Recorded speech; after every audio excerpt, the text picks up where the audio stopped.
Welcome to The Rest is Politics with me, Alistair Campbell. And me, Rory Stewart. Now, we're going to focus very largely today on the awful riots that have been going on in England since the awful murders of three little girls in Southport last week. And we're going to talk about Bangladesh and we're going to talk about Afghanistan because Rory's just been there. But Rory, I think we should kick off because as we're recording, we are getting lots and lots of messages that Vice President Kamala Harris is about to announce as VP somebody who has figured a little bit in the speculation as to who it might be, but not as much as Shapiro, not as much as Mark Kelly. Not as much as Mark Kelly, who was my number one choice, but we now know who it's going to be. So why don't you tell us a little bit about a name that's going to become very famous. It's going to be probably one of the most misspelt names in politics it will become because he's called Walz. And people normally spell Waltz with a T, but he's Waltz without a T. So Tim Walz has been selected as the vice presidential running mate, and he is the governor of Minnesota. He was not a well-known man, if you put it back 2-3 weeks. He was seen very much as a kind of workhorse in Congress, spent 12 years in Congress as a Democrat. He was seen in Congress pretty moderate kind of Democrat. At one point, he was even endorsed by the National Rifle Association. He eventually broke with them because he began to come down stronger after some of the school shootings.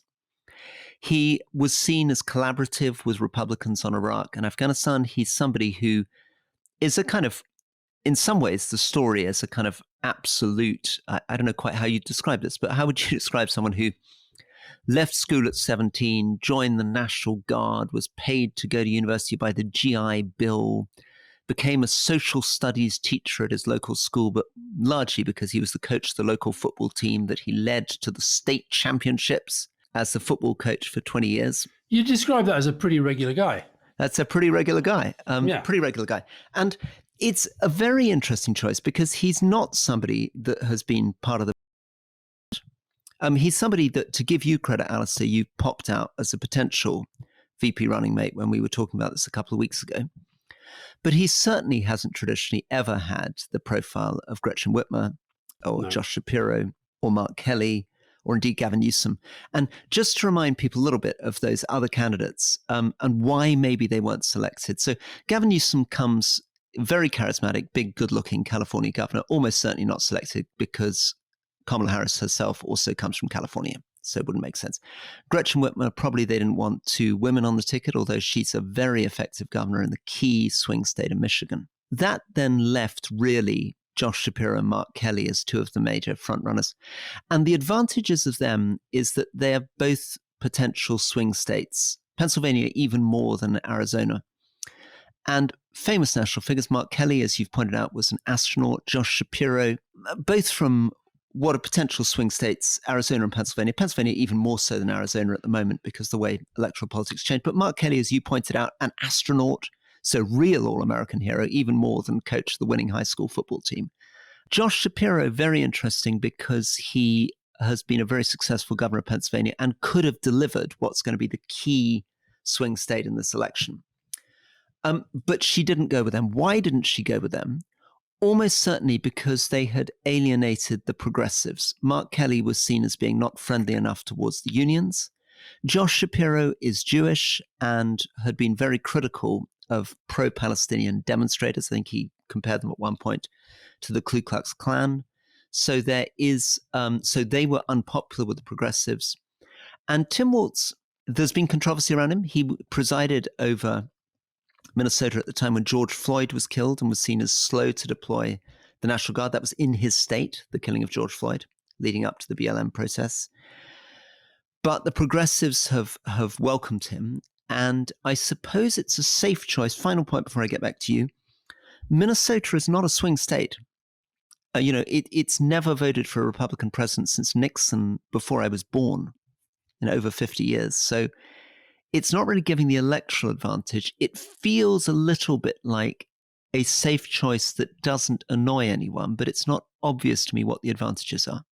I think one of the reasons why she will feel quite comfortable about not picking any of those is that I think in the way that they've been showing that they're very effective communicators, very effective campaigners, and very much on side, I don't think any of that is going to change as a result of this. And I think what she's putting together is a pretty formidable team of third-party outriders who will do a lot of the campaigning for her. So maybe your point is that even though I'm sort of thinking, it was a pity not to be able to get Pennsylvania, maybe you're right, Shapiro will deliver quite a lot of votes in Pennsylvania for anyway, and Gretchen Whitmer will do the same in Michigan. Yeah. Maybe she doesn't need them on the VP ticket. Interesting.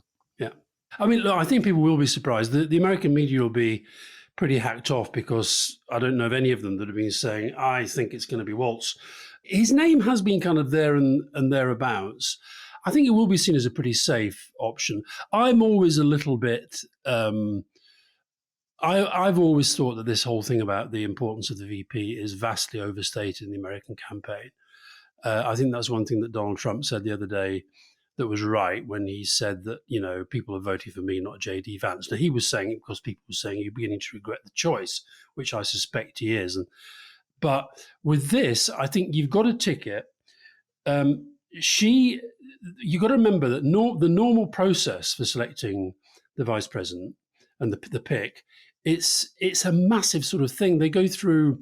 I can remember talking to one of the American presidential team about this process. It was before Bill Clinton's second term, and they go through this extraordinary process where they have literally sort of massive personality profiles and detailed histories, and they go out and interview friends, and it's like a sort of massive job interview or a vetting process. But you've got to remember, Kamala Harris has known for sure that she's going to be doing this 2 or 3 weeks ago. Yeah. And also known she's had very little time to get this person in place. So I think the question is, what is she looking for? And I think she's probably looking for something that is safe, supportive, isn't probably going to take too much of the attention away from her, because I don't mean that in a critical way, because the attention has to be on her because she's building her case, building her profile, building her campaign. But have somebody there who is steady, who has the same kind of political outlook. He's massive on education, this guy, and also who is able to take on the other guy, in his case, J.D. Vance. And also, if you look at, I didn't expect this any more than anybody else did, but in the time that we've known about it, I had a quick look through some of the things that he's been saying. He's a pretty good attack dog. He will say and do the right things about Trump. He will say and do the right things about J.D. Vance for the campaign. And he looks very, very reassuring. Vice presidential picks is one heartbeat away from the presidency. So he kind of ticks those boxes. And I think it's a safe, quite interesting choice, but which underlines to me that the actual choice of the number two doesn't matter as much as we say it does when they make the pick. Well, there's a just before we move on to the very serious issue of the riots in the UK, just a sort of small reminder of this, that Dick Cheney, I think, was appointed by George W. Bush to lead the search for a vice president. And he was deployed to get out there and find out who the best vice president would be. And obviously, Guess what? He eventually concluded that he would be the vice president. There's a good documentary called "The World According to Dick Cheney," which we'll put in the notes if people want to follow that story. Although if Dick Cheney's daughter Liz is remotely listening, or anybody who knows Liz Cheney, I have been trying to reach out to say we would love to have her on leading. That would be great. That would be really good. Anyway, so there we are. That is big breaking news.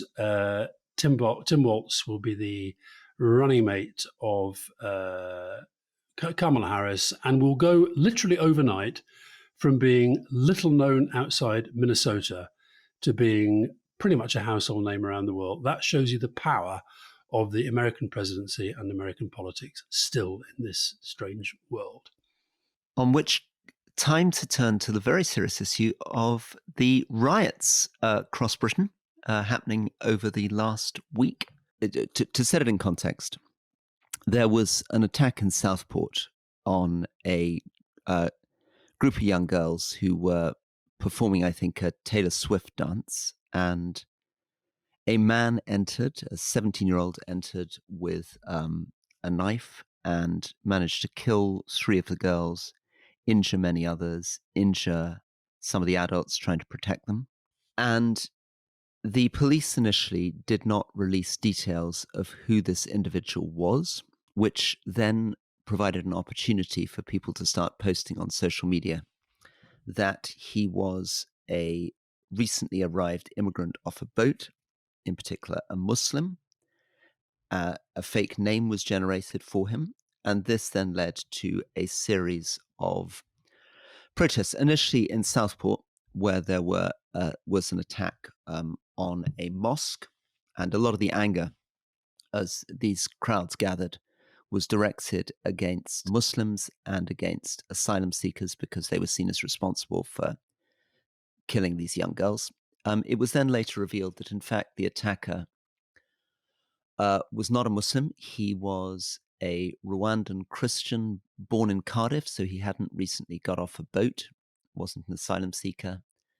And his name initially wasn't revealed because you're not supposed to reveal the name of somebody under 18, but the judge decided in the interests of public safety that he was only a week off his 18th birthday and revealed his name. But this didn't have much impact, in fact, on the riots themselves, which then spread. So 31st July, Aldershot, Manchester, Middlesbrough, Hartlepool, and then 3rd of August, Portsmouth, Bristol, Nottingham, Stoke-on-Trent, Hull, Leeds, Blackpool, Belfast, Liverpool, where also there were riots on the 2nd, Rotherham on the 4th of August, 5th of August, Belfast, Darlington, and Plymouth. And these attacks now on mosques, on libraries, on citizens' advice centres, hostels housing asylum seekers, and 140 people have been arrested. And the government is talking about creating 500 prison places. Over back to you, Alistair. Yeah, no, it's been pretty horrific. It's very, very hard to know where to start because we should start, I think, with the horror of the event. I think even without all that has followed, that would have been seen as one of the most horrific child murders that any of us can really recall.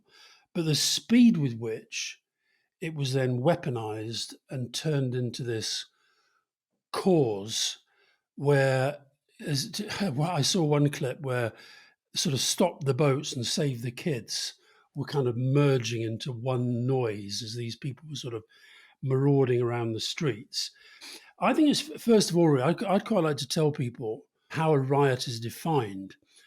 And I think people might be surprised by this. A riot is a tumultuous disturbance of the public peace by 3 or more persons assembled together acting with a common intent. I think we sometimes think of riots as they have to involve hundreds and thousands of people.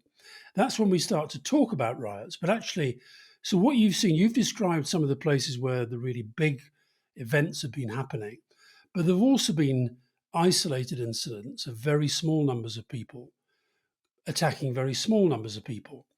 And where I want to start is kind of, when these sort of things happen, people want to say, well, there's an obvious reason why this has happened.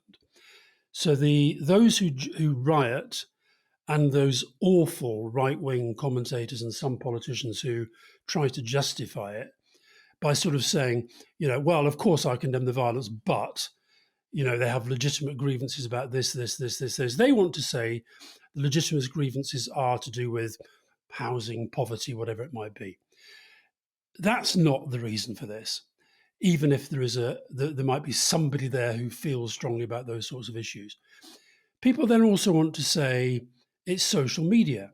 And there's no doubt that social media has had a role in the speed with which the false rumours are spread, disinformation takes hold, people can organise online, and so forth. So we've been interviewing Nick Clegg and Hella Thorning-Schmidt, who were very much, because they work with Meta, challenging the idea that social media, and Facebook in particular, contributes to polarization.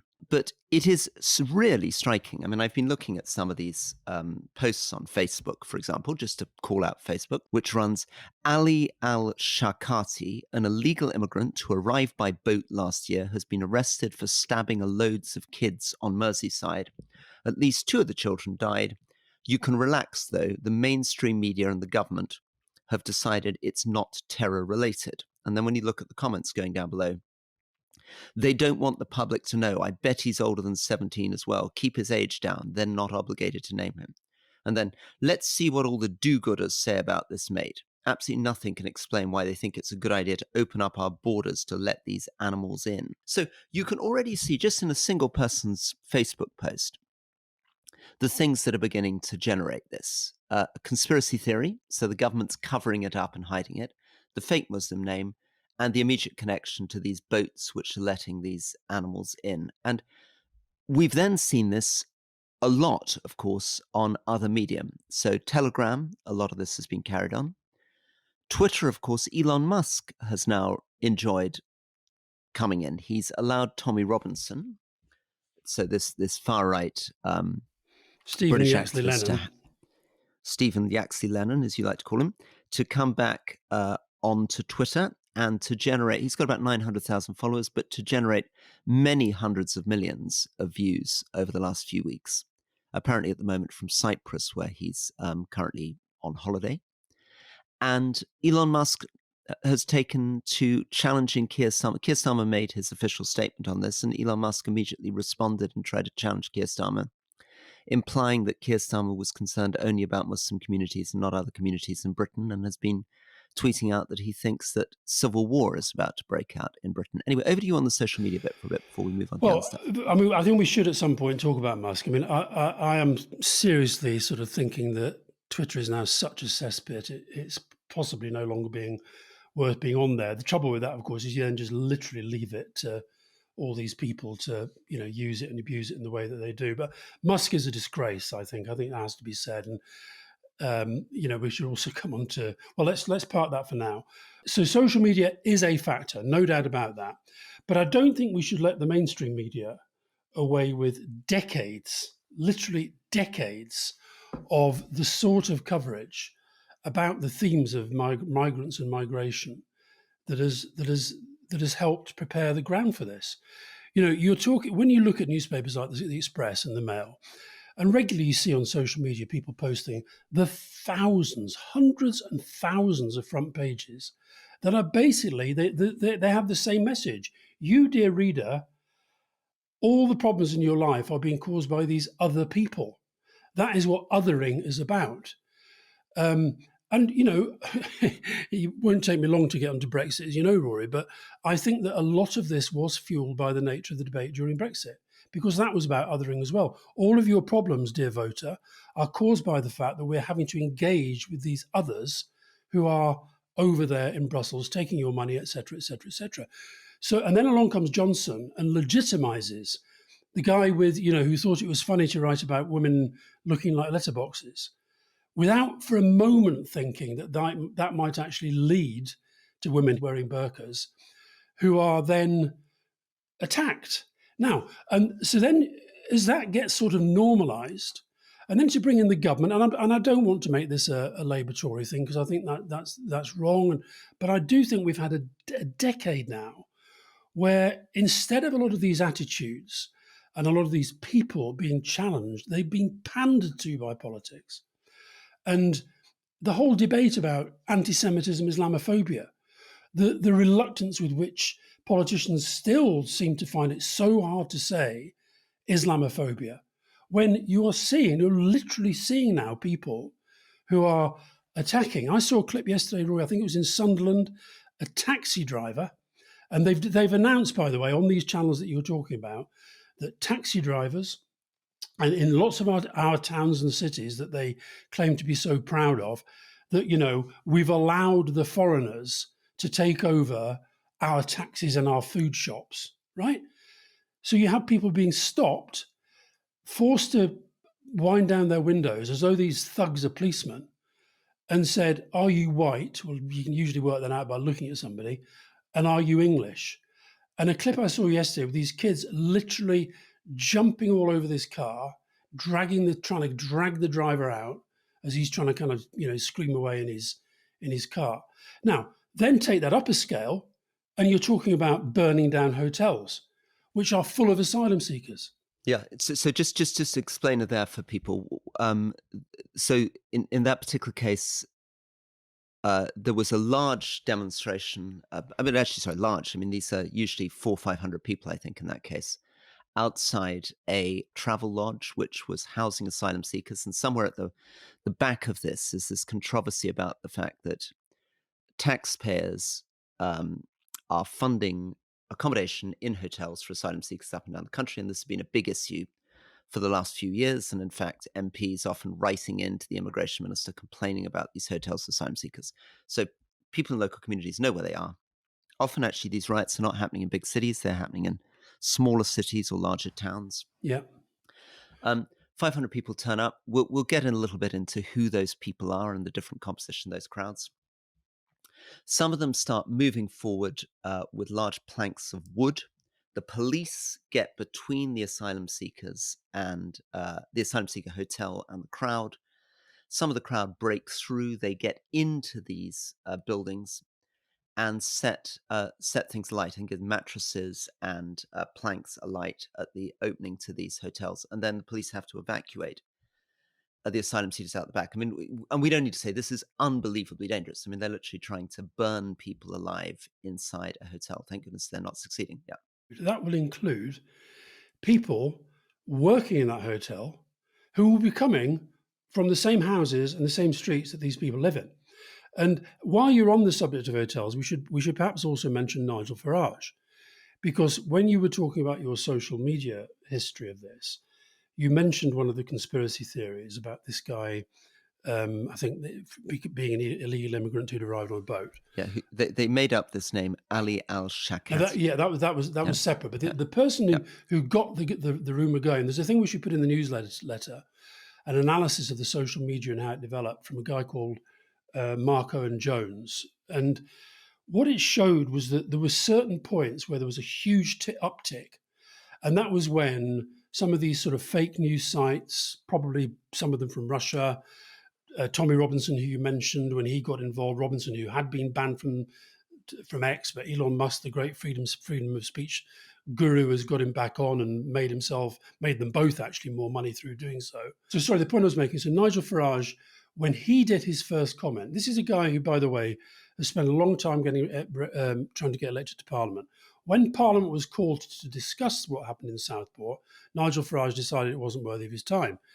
What he did do, however, was to record a video where he started to repeat some of these conspiracy theories. But he did what he often does. If this is true or not, I don't know. But people are saying, and people are worrying that, totally Trumpian.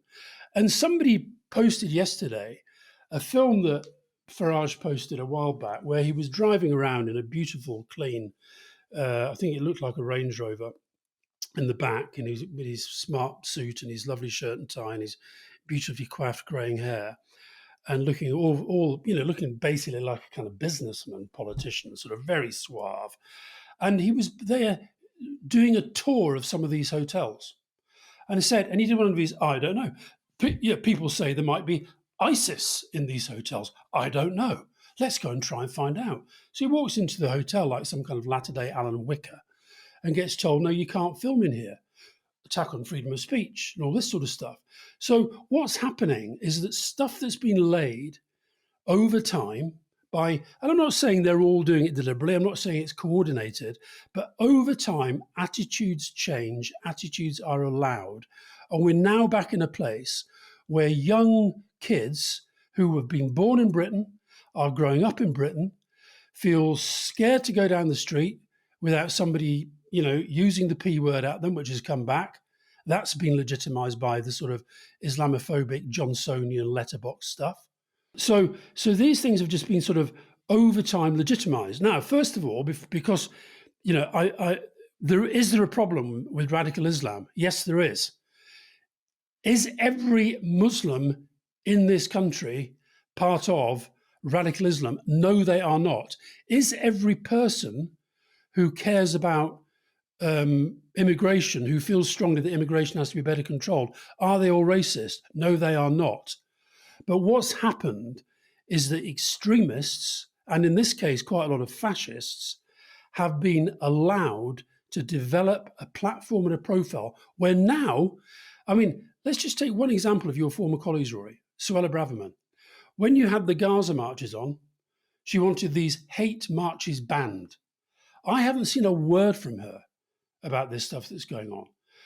Farage has been out saying, oh, of course, we'll condemn the violence, but this is what happens when you have two-tier policing, which, by the way, doesn't exist. So just quick name check on that. So two-tier policing is an idea that the police are much softer on immigrant communities than they are on white communities. Priti Patel has come out and challenged that. She said there isn't two-tier policing. She's drawn a very clear distinction between communities protecting themselves against people attacking them. James Cleverly, so just to pay tribute to some of the Conservatives, they have very much distanced themselves. They've not lent into this. They haven't been trying to take up the Farage line.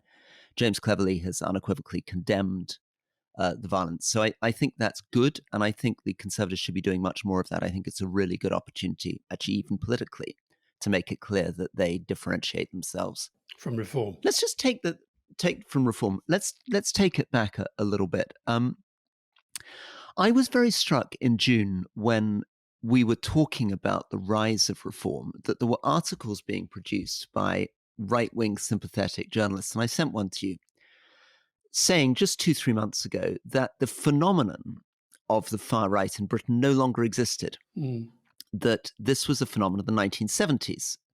So, 68, Enoch Powell makes this speech. There's this terrifying sort of, this is the Rivers of Blood speech made by Enoch Powell, where there is a sort of terrifying insurrection.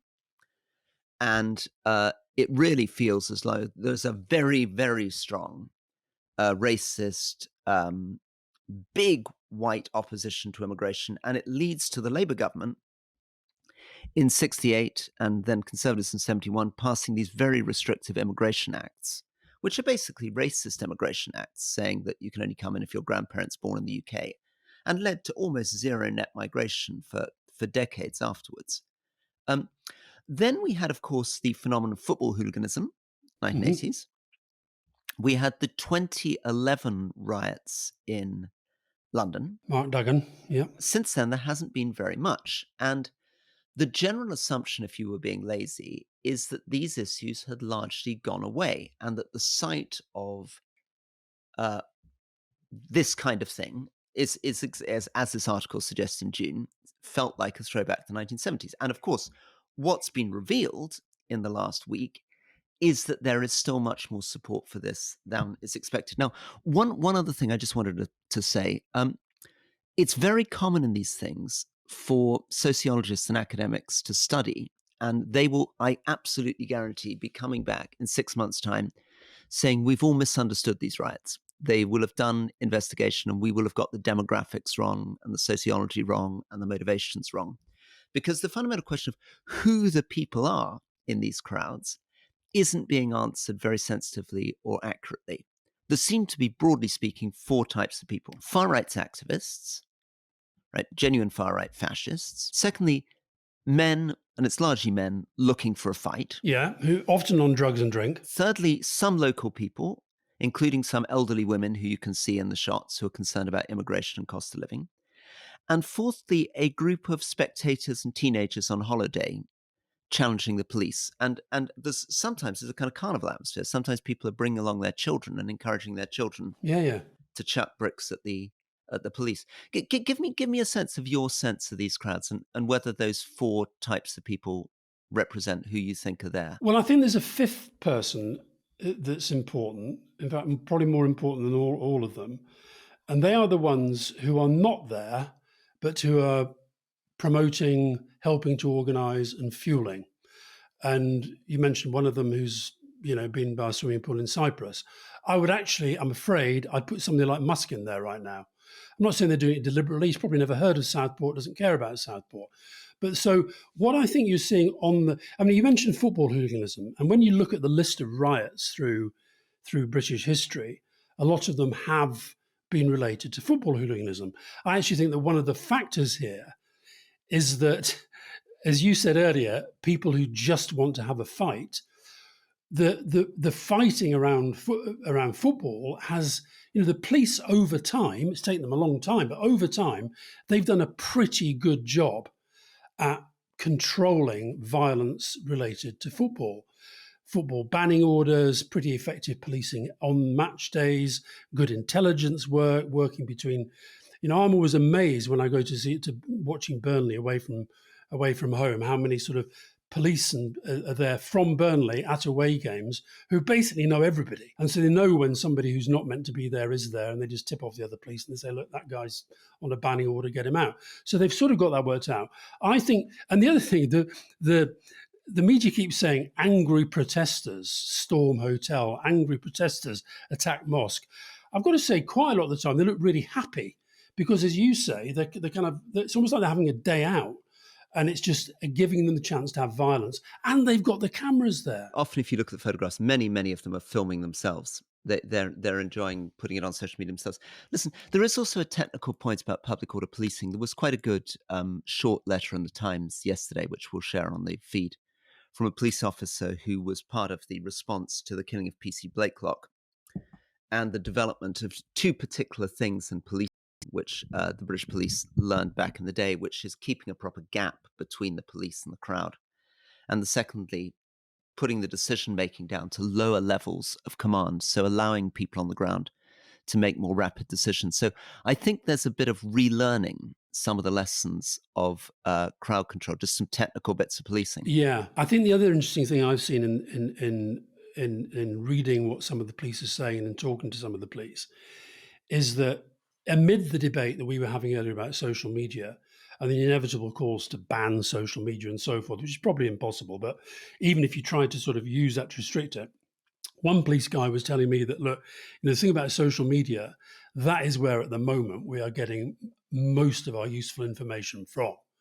And so both in terms of the organisation and in terms of investigation after the event. So I think, for example, what will be happening now is that these thugs will be going out, causing mayhem, attacking property, attacking people. And sometimes you're looking at the television and people will be thinking, why aren't the police just charging in? Well, part of the reason the police aren't charging in is they're just working out who's doing this. And then a couple of days later, they'll quietly go and knock on the door, they'll read them their rights and hopefully take them in. You mentioned Mark Duggan, Rory. I just wondered if it's worth talking about Keir Starmer's sort of handling of this, because of course, I mean, let's be absolutely frank about this. This is, if ever he's had a honeymoon, it's certainly ended, because this is a horrific, horrible set of events to have to deal with. But it is interesting. He was DPP at the time of the Mark Duggan, Director of Public Prosecution. So he was the guy in charge of prosecuting people during the 2011 riots. Yeah. And interestingly, before all this happened, I was reading an interview he gave some time back about how that was handled at the time, where he said actually that the thing that was most effective in bringing things under control, and that was until now, by the way, that is defined as the worst English riot.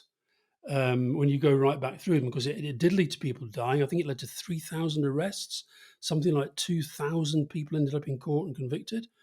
And so, but what they did was to have 24/7 courts, bringing people into court very, very quickly. You have to get, and he was involved because you have to get the court system to agree to do that, to agree that the new measures would be needed. And he said the thing that sort of brought the thing under control was the people who were thinking about going out and causing trouble, suddenly seeing on the news that it was no longer they were seeing people having a bit of a laugh, throwing bits of wood and setting fire to hotels. They were seeing people go to jail for quite a long time. Now, you and I both have pretty strong views about sentencing, but on this, I have got no doubt that deterrence will actually come from long sentences from the first people who are jailed for this. I think that's right. I think this is a really good example of what were actually called, the judge, I think, in the Brixton riots, talked about exemplary sentencing. That's one of the reasons why I still remain cross about the 5-year sentences given to the Stop Oil protesters, because it sets completely the wrong bar and the relationship between what these people are doing. Trying to burn people alive in a hotel is a completely different level of violence and requires a much stronger response. I think we may also want at some point to think a little bit about the way in which Keir Starmer has been communicating. I mean, it's a very sensitive subject at the moment. because I think it's the most difficult thing imaginable.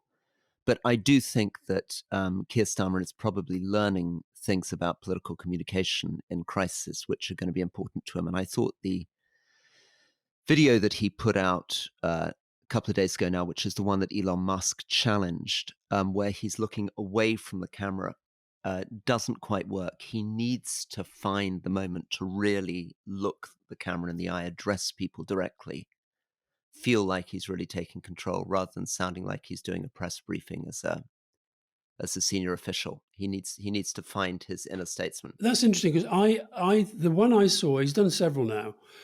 There's one I thought that was the most effective, was where he did quite a short, 2 minutes maybe, which was pretty much direct to camera. And then he took 2 questions. It might be the same one. And in the questions, and I noticed that he does this, and it's very hard not to do this, he does seem to respond directly to the questioner. And I think that I've got to say, I think his communications have been fine on this. I think the messaging has been fine. But I think that, and listen, the poor guy's probably absolutely exhausted. You come through an election campaign, you take over, you have these massive events you've got to chair, you've got the King's speech, you've got to schlep out for the Olympics opening ceremony, you come back, your kids are probably screaming at you to come on holiday, and he's suddenly having to deal with this sort of crisis, which genuinely has the feel of the crisis in the making. So I think his communication has been fine. But as it goes on, then, because what has to happen is this thing has to be quelled pretty quickly, and then any changes that have to be made, and ultimately we all have to move on. Because what's happened in the past, Rory, I can remember, there were riots that when Tony Blair was Prime Minister. One of them I remember was in Burnley, and it is sometimes remarkable how quickly they flare up and how quickly they go away. Often, I regret to say, it's to do with the weather. I say, you can guarantee every policeman in the country at the moment is wishing God, we'll have cricketers out there hoping it stays sunny. They're all hoping to God it pees down with rain. But I think the most important thing is that there is as you call it, summary sentencing of people who've been caught, people who've admitted to committing this crime, and that they go to jail and they are seen to do so. The other thing I want to say, Rory, I mentioned about the definition of riot. Somebody alerted me said, why don't you go and read back the Terrorism Act that you guys brought in 2000? So I did. And the Terrorism Act 2000, it's been updated several times since to take account of international terrorism in particular, and also of race. But again, I said the definition of riot. So the Terrorism Act, this is the covering page of it, and it applies if A, it involves serious violence against a person, B, involves serious damage to property, C, endangers a person's life other than that of the person committing the action, D, creates a serious risk to the health or safety of the public or a section of the public, or E, is designed seriously to interfere with or seriously to disrupt an electronic system, and all if this is within the use or threat designed to influence the government or intimidate the public or a section of the public. Now, I would argue that an awful lot of those people that we've been seeing on our TV screens would need a pretty good lawyer to explain why that doesn't cover them. This is a form of terrorism. So, Alistair, one of the really interesting questions, I think, there's 2 things that strikes me. One of them is, of course, coming back from Afghanistan, real horror that these things, which are basically pogroms, are happening. I mean, it's like something out of late 19th century Russia. An atrocity happens, there are immediately rumors flying around. In the case of late 19th century Russia, they would all decide the Jews were responsible and go and try and burn down a synagogue. And in this case, an atrocity happens, everybody decides the Muslims are responsible and go and try to burn down mosques. It's very weird. I mean, it's the sort of thing that you wouldn't be very surprised to find happening in many of the parts of the world where I served abroad. Yeah. But in Britain, it really is really shocking. They also have, as you said earlier, burnt down a library, which is a thing that exists to help educate people, and tried to burn down and attack a citizens advice bureau, which exists to give legal and other support about how to sort out your problems to people who can't afford lawyers and the like. And then the other thing that's so striking, of course, is something that's more difficult to talk about, which is the instinctive sympathy towards these crowds and the defense of these crowds coming from many apparently moderate people. And you find it in odd spaces. I was talking to a friend who rides horses, and his Facebook spaces of people who ride horses are full of people being sympathetic towards the rioters. Yeah. When I challenged Elon Musk, it was really striking how quickly, probably I think thousands of people started taking the sides of the rioters and challenging me and blaming me personally. Some of it's just sort of straightforward saying, Elon Musk is a living genius, but people getting 1,000 likes saying it's cheerleaders for multiculturalism like you, Rory, who've responsible for this problem, etc. Right?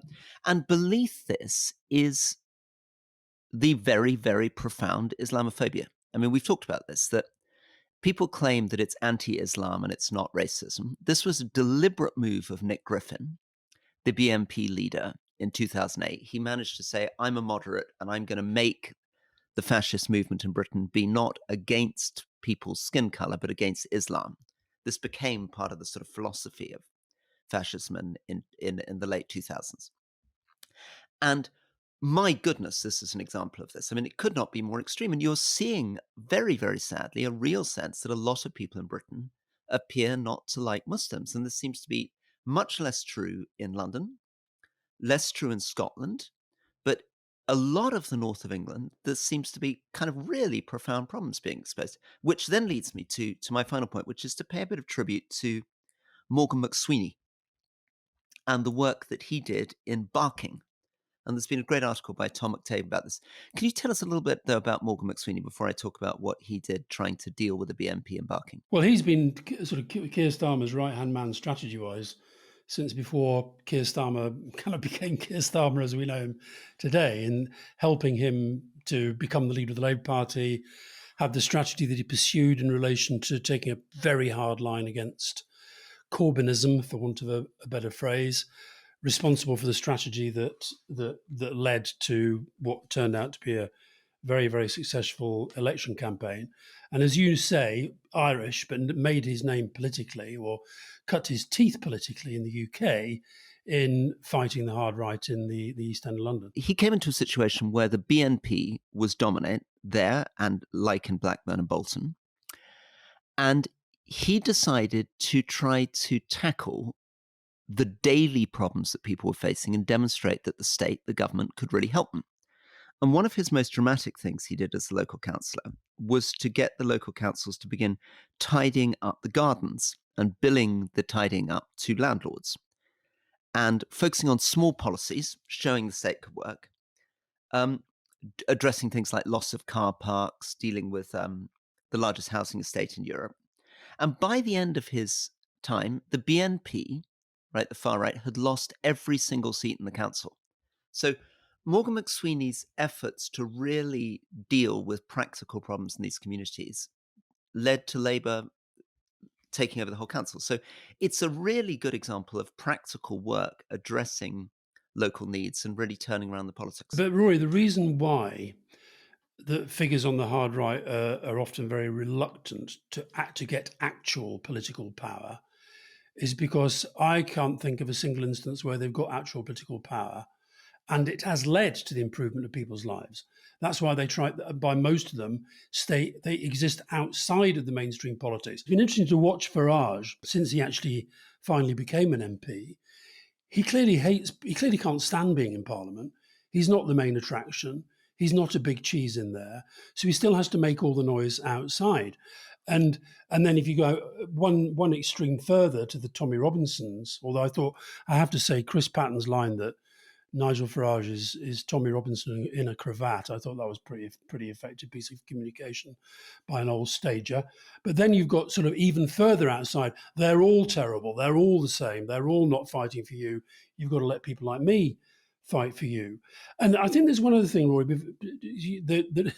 Let's not get too romantic about it all being gardens and all the rest of it.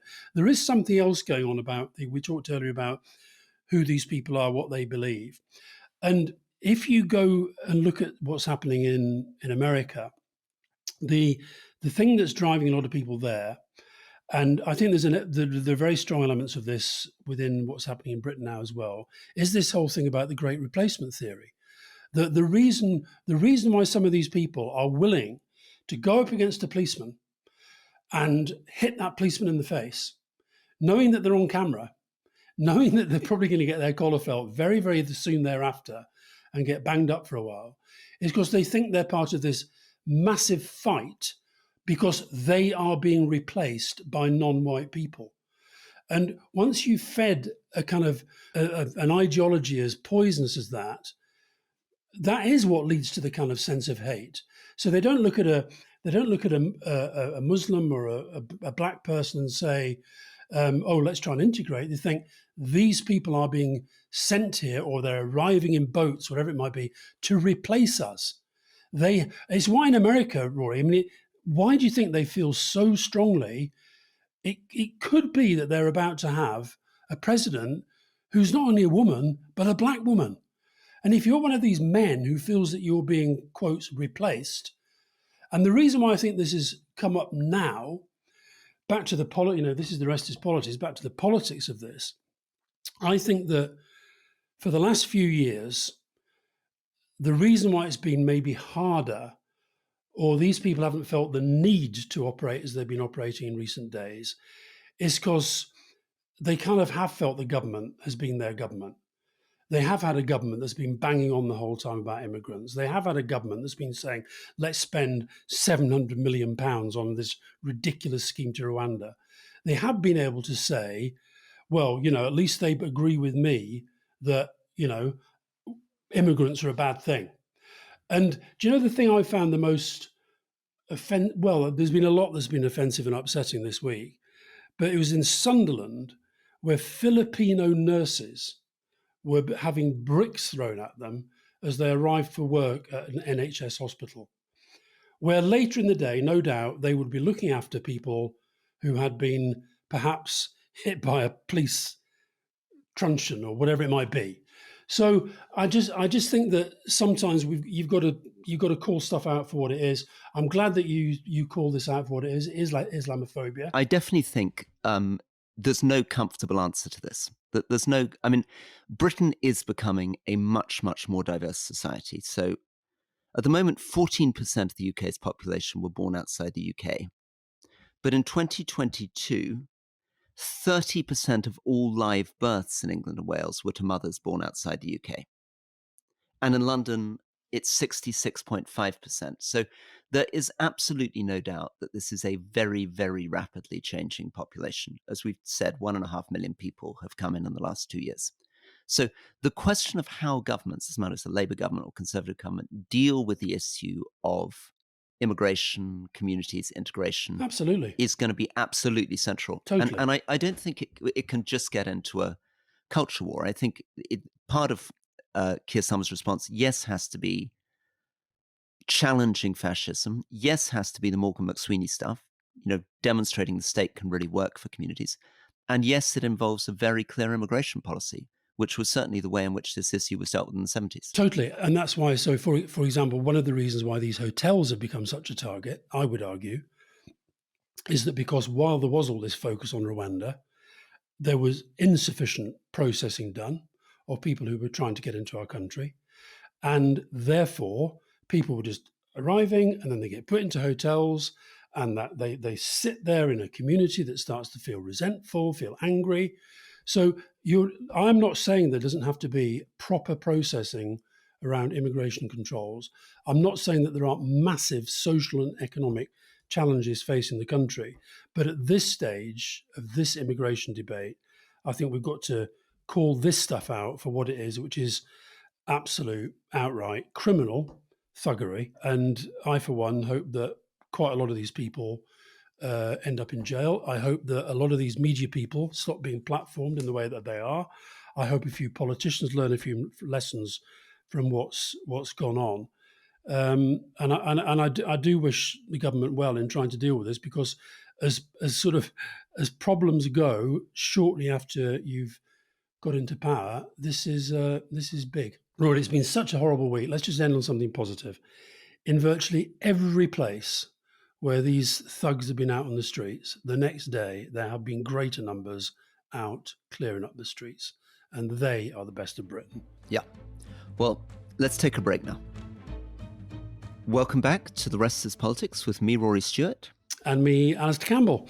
And very pleased to see that our interview with David Frum on leading went straight to the top of the charts. I thought it was I was very moved by what he said about his daughter. He lost his daughter not long ago. But also, I thought he had some very, very insightful observations. He reminded me a bit of you, actually, Roy, because he's basically a conservative, but he kind of feels lost with what's happened to the Republican Party. He's much more right-wing than me, Alistair. No, I know he's more right-wing, but I know he's more right-wing than you. But I feel that his relationship with the Republican Party, which is bizarre anyway because he's a Canadian, but he has worked in American politics. It felt to me a little bit like yours with the Conservative Party, that you kind of... Yeah, one of the things I thought was so interesting is that he's one of the few people we've had on recently who's tried to make a real defense for free trade and markets, which is a very traditional right-wing position, but which both the right and the left across the world have completely given up on, because they've all gone industrial strategy and protection. Alistair, Bangladesh. So we've done a lot on Bangladesh, and I think we're right to have done a lot on Bangladesh. It's the 8th largest population in the world, 3rd largest Muslim country in the world. It's a country where, and if people want more, we can refer them in the notes back to some of the early explainers we did on the fascinating history of Bangladesh. But here's this country that emerged through a war with Pakistan. It was part of an integrated country. Pakistan got its independence in the 1970s, broke away from Pakistan, was dominated by these two main political families as we came into the 1990s, of which the latest ruler, who's dominated the country for 15 years, Sheikh Hasina, was the daughter of the founding independence hero of the country. It's a country that went from being described famously as the basket case of the world. Development people looked at it in the 1970s as something just stuck in poverty that was never going to emerge, into a country which has had consistent growth rates of 7% a year over the last 15 years. Half of the population of the country been taken out of poverty since 2010. It's a country which now does £40 billion a year of ready-made garment exports. There's been an expansion of massive bridges. I mean, last time I was in Dhaka, there seemed to be cranes and building everywhere, private universities exploding. But this very authoritarian ruler who was associated with disappearances, human rights abuses, very unpleasant police militia units, took us into an election, which we covered, of which over to you to remind us a bit about the election that happened, and then take us to where we are today. Well, unsurprisingly, she won it, not least because the opposition boycotted it. And then post-election, the sort of thing that tipped it from a kind of a very unpopular government that people felt had unfairly announced itself as the victors of yet another election was that they brought in this thing where they were giving preferential treatment in the job market to relatives of those who had fought in the 1971 War of Independence from Pakistan, which, it kind of sounds, why wouldn't you want to support people who'd fought in the War of Independence against Pakistan? But of course, what it was really about was giving preferential treatment to people who were more likely to be supportive of the Awami League, which she leads. That then led to protests, and it is hard to when we talk about protests in the context of what we've just spent a long time talking about in relation to the UK. These are people who are literally risking their lives by going out on the streets to protest, and many of whom have been killed in recent weeks. So the death toll mounts, and you think the protests are going to stop, but the protests keep going on. And interestingly, and so now she's fled the country. So this is an example of people power, if you like, protest, working in the extent that a leader who is incredibly strong within the country has fled that country with her sister. They've gone to India. Be very interesting to see whether they stay there, because she has very close relations with Narendra Modi, but could become a problem. Modi will have to build relations with her successor. And Alistair, I'm always fascinated by this, because my first posting as a British diplomat was in Indonesia, where General Suharto, who'd been the dictator for 32 years, was toppled in 1998 by these huge demonstrations. And I remember they went on for weeks and weeks and weeks. And there were three possibilities. One was that the demonstrations were going to quickly disappear and he'd continue and rule for many years. The second was that he was going to eventually give up. And the third was he was going to fight to the last bullet, like some dictator up in the mountains trying to hold out to the last moment. And the dynamics of these things are so difficult. So in Bangladesh, it was very difficult, and a tribute to you. I mean, you got us focused on this 2-3 weeks ago. But I don't think anyone could have been confident 3 weeks ago that these demonstrations were going to lead to Sheikh Hasina fleeing the country. No, on the contrary. So how do you get from demonstrations initially in the University of Dhaka, in the capital city, spreading to other private universities, mostly students, Chittagong, Sylhet, and then it spills over into rural areas. So then you get people concerned not just about the quota system, but about cost of living, corruption. Then you get the opposition political party beginning to move the self forward. And then the question on how the government responds. If they respond too softly, they get swept out. If they respond too harshly, they get swept out. So in this case, she responded very harshly. So you had people literally being photographed on social media, standing in front of the police with their arms spread wide, being shot in the chest and killed. A national curfew, so everybody was locked up in their houses. The internet went down for nearly 2 weeks to try to prevent people moving messages back and forth on social media. Became more and more brutal, the abductions and the responses. But instead of quelling the problem, this seems to have just spilled it forward and onwards. And what was the final thing that led her to flee? And at some point we'll find out. But often in this case, it'll be somebody like the military coming to her and saying, we just don't think we can do this anymore. We just can't keep shooting people anymore. Well, and also there were, amongst the deaths, there were a lot of deaths, but amongst the deaths, quite a lot of police officers who were being killed in pretty brutal way. So at some point, I think you're right, it is when parts of the security forces, they start to think this is not going to end well. But the honest answer is, Rory, you just don't know, do you? Because this could have gone the other way. It's entirely possible these protests could have been quelled by the action that she took. But this is why sometimes you just have to, if you're on the side of the argument that these students were, you kind of do just have to keep going. The reason why we should admire them in a way is because it takes incredible courage to do that when you know that so many people who've done it before have literally lost their lives. And so I think it's just a tipping point where they start to fear for their own safety, and they fear for their own safety because the force of protest is getting too close for comfort in terms of the security that's surrounding them. And that's when they start to put in the phone calls and say, hey, Narendra, I'm in a real spot of bother here. If I jump in a helicopter, can I land and will you put me up in a nice place for a while? There is some talk that she wants to move to London. And that would be fascinating. Yeah, and pretty soon there'll be obviously criminal cases against. I mean, you'll remember that what happens often is that these people are, yeah, exactly. Money's moved around. So Robert Mugabe in Zimbabwe remained under sort of house arrest in Mugabe. Idi Amin, of course, went to Saudi Arabia where he was given asylum. Pakistani politicians escaped court cases to London. But it's going to be very interesting. And actually, there is your MP, I believe, Tulip Siddiq, as a Labour MP, is in fact Sheikh Hasina's niece. So it's an amazing political dynasty. No, she's a daughter of Sheikh Hasina, who's the sister who was on the helicopter with her. Because when her father, the first president, was toppled in a coup d'etat, all of the family were effectively wiped out, apart from Sheikh Hasina, her children, and her sister. And from that has emerged this new political dynasty, which is now, it would seem at an end. But I think the diplomacy that follows these fallen autocrats is very, very interesting, because she's close to Modi. When Modi won the election recently, she was the first state visit afterwards.